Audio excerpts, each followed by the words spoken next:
to the second half of our conversation to talk about ways that we can deconstruct and even any progress that you've seen with some of the issues that we've brought up. So just to rethink, we talked about how with clothing or conversation or language, also just the structure of athletics, all of those things are based on heteronormativity and cause challenges for those who are within an other group that are not heteronormative or cis. So just thinking, I think for myself or for all of you, like thinking how you would see progress being made, or if you have seen any examples of progress being made, sharing that now. And then if you haven't seen progress and you don't know what that progress would look like, I would just like challenge you all to think about, well, if I was in someone else's shoes, what would make me feel better?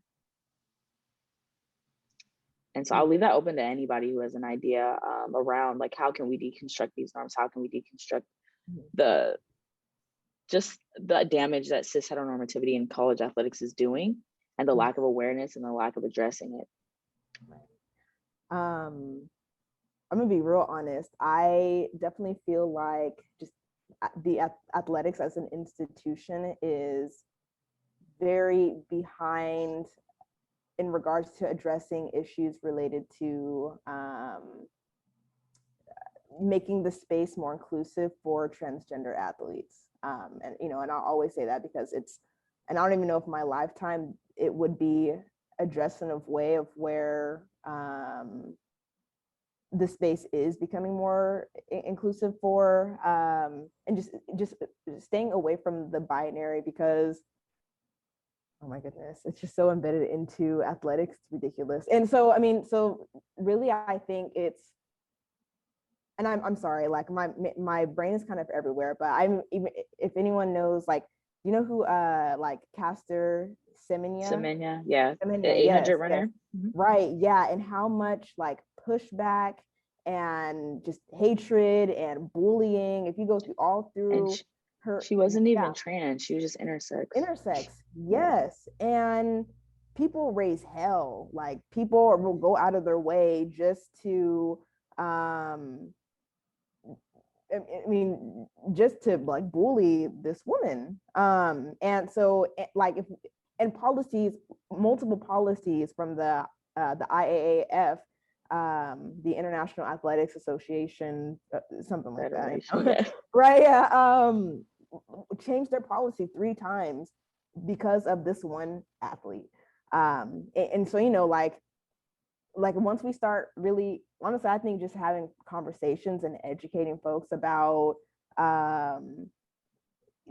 hey, like just different terms, what the difference between sex and gender is, just like basic baseline gender and sexuality trainings within athletics might open up the door, to people just understanding like what even gender is, and how that can fluctuate, because without that, we're just going to just be very narrow-minded. We stick with the binary. It's going to be men's and then women's, and that, I think they're, at least within like making it more inclusive, just educating and training folks in leadership positions within athletics would be helpful. Just to chime in on the Caster Semenya situation, and just trans, intersex, anyone who does not fit within the binary, I think the problem is the attack is on them wanting to have a one-up in athletics. But it's kind of like the conversation around, oh, you choose your sexuality. And it's like, why would I choose a harder life for myself? Why would I choose that? And I think of the same thing for trans and intersex student athletes, non-binary student athletes. I highly doubt any of them will identify with this gender, this sex, just because they want to be better at a sport. And then that is putting their whole identity based on sexuality and sport, but there's so much more to that, them. Yeah. And I think a better understanding and visibility of those athletes, or of just those people, like trans people in general, do not have enough visibility. We had a better understanding of what they go through, who they are, the fact that they exist, and they're not just this taboo story that we hear about in other places. Right. I think there would be more acceptance and the ability to make policies around that. I know UC Davis does have a trans student athlete policy that they adopted like 2, maybe 3 years ago. It is not bulletproof, it's not perfect, but they're trying. And I think if a lot of schools started looking into that and understanding why things like that are important, and then understanding those athletes, we could see some change. So if you don't mind, what is the policy? I'm curious. I can share it with you. It's like a long policy. Like they have like what 15 is like the parts basic, to it. Right. Is it It's pretty much it's the guidelines based on what identifies a trans student athlete, and then what do they have to do to be able to play on the specific gender team that they identify with. So I think it covers everything from transitioning as in name, gender, pronouns, all the way through like medical transitioning, taking hormones, things like that. There are parts of it that I know when I was still at Davis Athlete Ally, I was still trying to work with, because it wasn't like perfect. I think one of the parts is it's like male to female, female to male, doesn't cover non-binary. There may have been a change since I've seen it last, but at that time there was no non-binary in there. And understanding that non-binary also consists of, they also are trans people too, because you don't identify with what you were born as, so, or what they identified you as when you were born. So yeah, the policy literally just talks about what would qualify a student athlete to be considered for a different gender than they were born as to compete.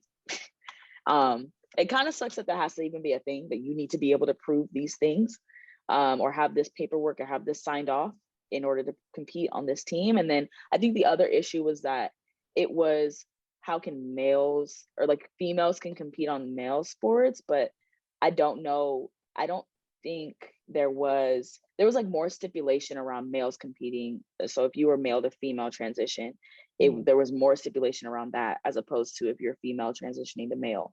So female transitioning to male, I don't think they had to do anything with hormones or anything like that, but males transitioning to females had to be taking hormones. So again, the one-up situation where you're basing their identity on them wanting to be a good athlete. I don't know. Yeah. Interesting. But still, at least they're trying to acknowledge and bring visibility to it, and make policy better. Can always be better though. So yeah. Alex, I think go ahead. yeah, no, I think in terms of like the deconstruction question, I think through my own personal experience, there's kind of 2 things that come to mind. So there's the first of like, yes, I think we should be meeting people where they're at in their understanding and giving that grace.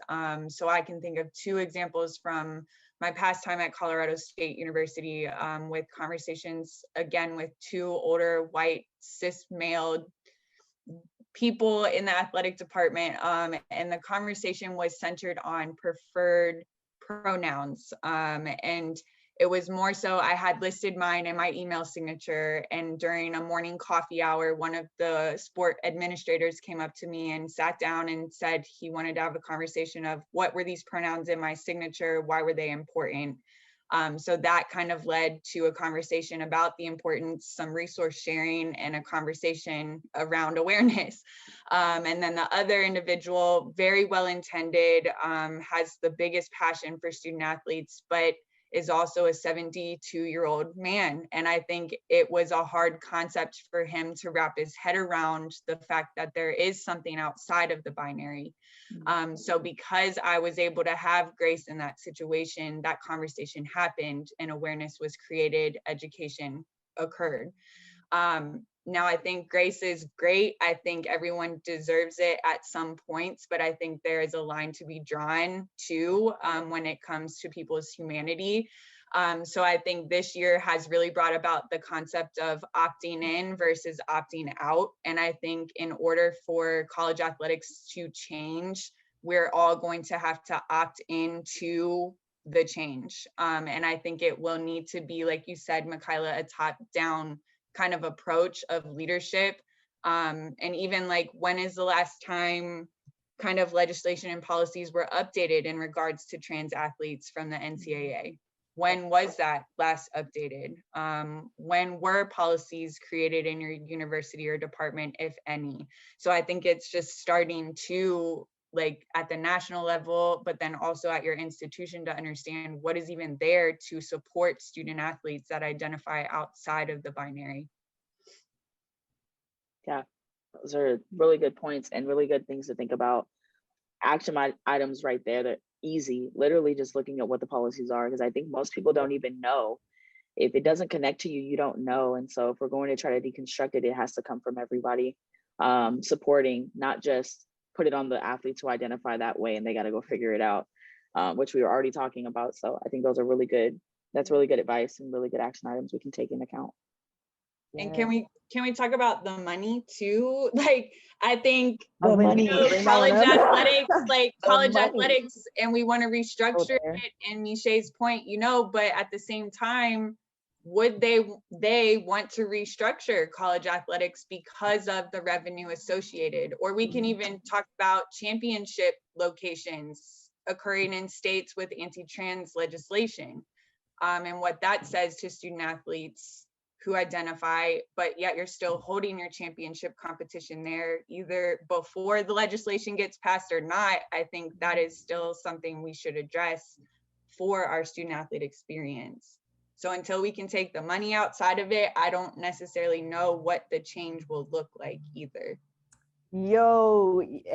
I see. Yes, exactly. And I think a lot of that does revolve around funding, because even just looking outside of athletics, especially at college institutions, athletics brings in so much money into schools. It's ridiculous. And where that money is also going doesn't support the actual student athletes. If anything, depending on what school you're at, there are some student athletes that should definitely be being compensated, because that's their labor and their work and their bodies going through all of this, and it's going directly to a white man who's managing whatever the hell the teams. So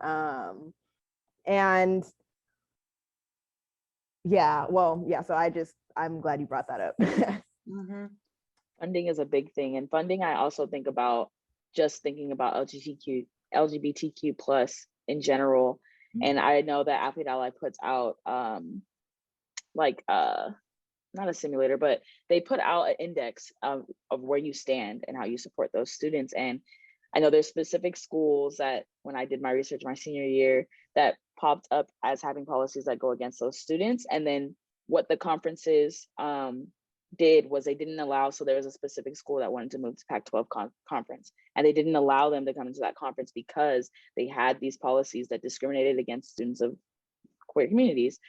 And okay, that's fine. You may be a religious institution, maybe whatever you are, but you still need to respect people's human rights. And so when you have policies that go against that and go against their identities, I think things that could happen if you're not going to lose funding. Well, now you cannot compete in this conference. You cannot compete in this federation, meaning NCAA. I think that's another approach, that if you can't get the donors or get the people to stop going to the games, you can't get the donors to stop giving money, you can't get the institution to pull their money from the program because they bring in money, the next thing to think about is, well, what if they can't compete? Mm-hmm. And then what do you do?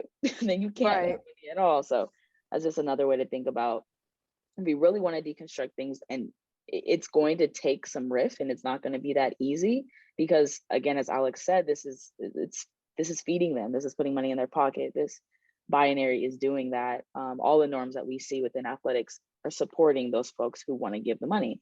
So that's just another approach that I think about. Just, you can't play, your athletes can't play, you can't get paid because your athletes can't play because you won't allow them to be supported in the way they need to. Yeah. And or is the assessment that you're doing, is it more so quantitative based off of checking boxes, or are you really looking at qualitative and seeing, okay, what is behind this policy? Are they really upholding it, or is it performative? Yep. Right. Exactly. And I think that risk factor too, especially with athletes who, or even staff, because I'm sure there are definitely staff out there who are incredible allies and advocates, but are afraid of risking their job, their position, their place on the team, to speak up about certain things. I know that was definitely the case where at our campus, we didn't have a priority registration for our student athletes. And I had the idea of, you know what, like, why not just strike it? You know what I mean? Like, they're not going to support us within our academics. Like, are we athletes first and then students? And so, like, why should we continue competing? And that, like, just got shut down. You know, it was just like a, nah, I'm going to keep my scholarship type of thing. You know, I'm just not even worth it. You know, and so just kind of finding the balance there with like what little risk or maybe small sacrifices can we make to really wake up some folks, just bring a lot of awareness and attention to this is an issue, and we are addressing this in, you know, in this manner, and so just being really critical about certain practices and policies, and how we're advocating for those things, which I don't know, I think it's case by case situation. But I know that risk factor is definitely like no one wants to risk their scholarship or their job. Mm-hmm. I agree. Just to bounce off what Shay was saying, I feel like there's not a lot of like, or there hasn't been like a lot of reconstructing because of that idea of worrying about like being cut from scholarships, being cut from the teams, or worrying about what your head coach or what your athletic director is going to say about that kind of stuff. But I do feel like there are so many like individuals from each and everywhere who is trying to find the same like-minded, is that the right word? Like-minded individuals to come together and actually push something that they believe in, what they know is right, and not worrying about like all those other risk factors, and being able to sacrifice like, okay, like I might have to be uncomfortable with my coach for a little bit because I believe in X, Y, and Z. But I know that this is going to be not only beneficial for me, but beneficial for the future of athletics and the future of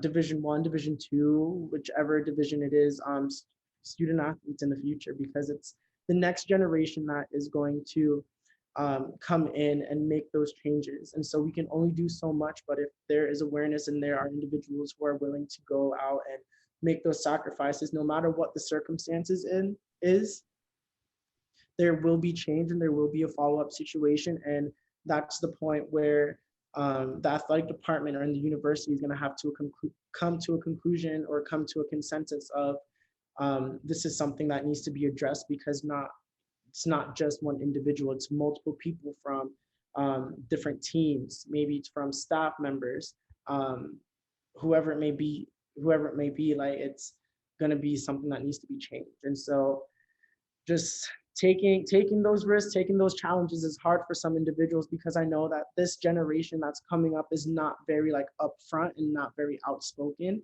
And so that is something that needs to change. And I didn't really get to like use my voice until Alex and Marie like told me that I can definitely like make a change within the university, within Colorado State athletics.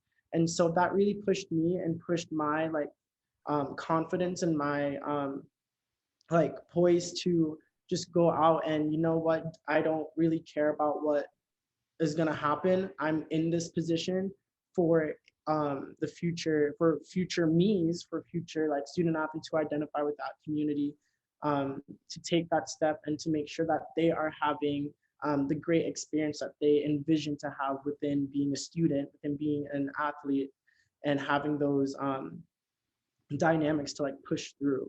And so just creating that like home away from home that the coaches do promise, essentially, but and just pushing forward with that.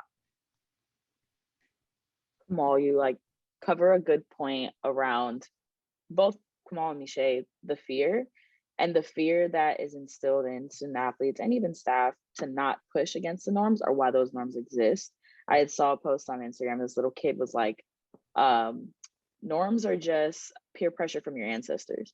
And you really think about it, like it's just peer pressure from someone who really isn't here anymore and isn't living in the world that we live in today, deciding how we're supposed to live now, when that may not work for the people of today. So I think it's a big thing to work past that fear and understand that like anything that you have to do out of fear, or you have to continue to do out of fear, is not good. And you shouldn't really want to be a part of something that's going to push you that way. That's just relationship 101. So athletics is part of your life. That is a relationship that you are upholding.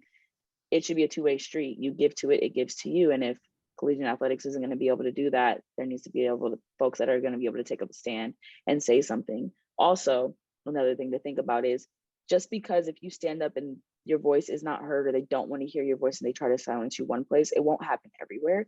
And you'll find your space and you'll find where you're supposed to be. And you will still make a change because somebody's going to see that you stood up. They're going to remember that, and that will help them. So 100%.